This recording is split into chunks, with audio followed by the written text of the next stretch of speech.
সকাল থেকে আজ রাজধানীতে মহাসমাবেশ নিয়ে রাজপথে শক্ত অবস্থান ধরে রাখার চেষ্টা চালিয়ে যাচ্ছে আওয়ামী লীগ। পাশাপাশি তাদের সাথে যোগ দিতে দেখা গিয়েছে সদ্য নিষিদ্ধ বাংলাদেশ ছাত্রলীগও। অনুমান করা যাচ্ছে 1 লাখ থেকে 5 লাখ আওয়ামী লীগের দখলে রয়েছে রাজধানী মিরপুর সহ অধিকাংশ এলাকাগুলো। রাজধানীর পাশাপাশি রাজশাহী, বরিশাল, গোপালগঞ্জ সহ দেশের বিভিন্ন স্থানে ঘোষণা করেছে আওয়ামী লীগের নতুন কর্মসূচি। আওয়ামী লীগের নতুন কর্মসূচি নিয়ে বিস্তারিত জানতে আমাদের সাথেই থাকুন।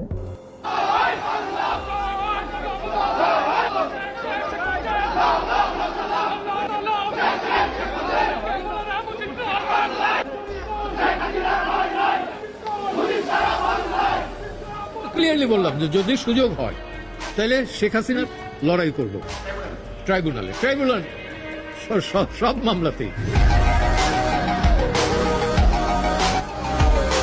সাবেক প্রধানমন্ত্রী শেখ হাসিনার দেশত্যাগের পর করুণ পরিণতি দেখা গিয়েছিল আওয়ামী লীগের নেতাকর্মীদের।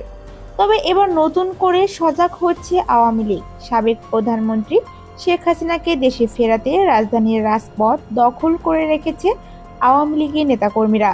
সেই সাথে নতুন কর্মসূচি ঘোষণা দেওয়ার কথাও জানিয়েছেন আওয়ামী লীগের তৃণমূলের নেতাকর্মীরা।